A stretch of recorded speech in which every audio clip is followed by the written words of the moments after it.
ایک مشہور مصنف نے اپنے مطالعے کے کمرے میں قلم اٹھایا اور ایک کاغذ پر لکھا، گزشتہ سال میرا آپریشن ہوا اور پتا نکال دیا گیا۔ بڑھاپے میں ہونے والے اس آپریشن کی وجہ سے مجھے کئی ہفتے تک بستر کا ہو کر رہنا پڑا۔ اسی سال میری عمر 60 سال ہو گئی اور مجھے اپنی پسندیدہ اور اہم ترین ملازمت سے سبکدوش ہونا پڑا۔ میں نے نشر و اشاعت کے اس ادارے میں اپنی زندگی کے 30 قیمتی سال گزارے تھے۔ اسی سال ہی مجھے اپنے والد گرامی کی وفات کا صدمہ اٹھانا پڑا۔ اسی سال ہی میرا بیٹا میڈیکل کے امتحان میں فیل ہو گیا۔ وجہ اس کی کار کا حادثہ تھا جس میں زخمی ہو کر اسے کئی ماہ تک پلسٹر کرا کر گھر میں رہنا پڑا۔ کار کا تباہ ہو جانا علیحدہ سے نقصان تھا۔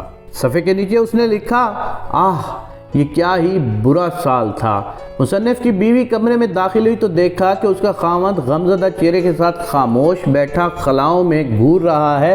اس نے خاوند کی پشت کے پیچھے کھڑے کھڑے ہی کاغذ پر سب کچھ لکھا دیکھ لیا۔ خاوند کو اس کے حال پر چھوڑ کر خاموشی سے باہر نکل گئی۔ کچھ ہی دیر بعد کمرے میں واپس لوٹی تو اس نے ایک کاغذ تھام رکھا تھا جسے لا کر اس نے خاموشی سے خاوند کے لکھے کاغذ کے برابر رکھ دیا۔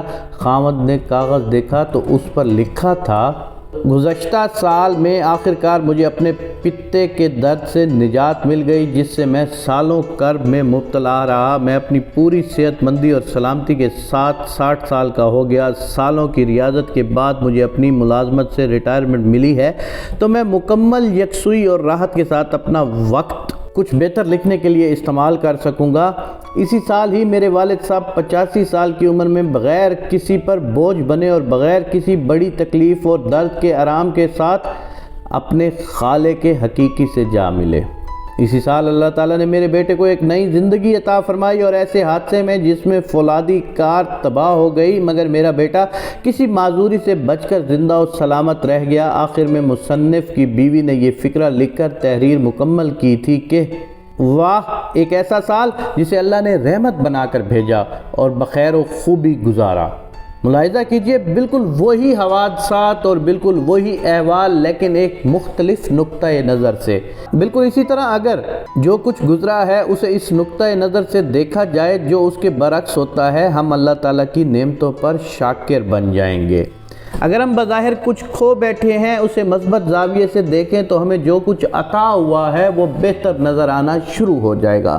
اللہ تبارک و تعالیٰ کا ارشاد گرامی ہے، اور بے شک تیرا رب تو لوگوں پر فضل کرتا ہے لیکن ان میں سے اکثر شکر نہیں کرتے۔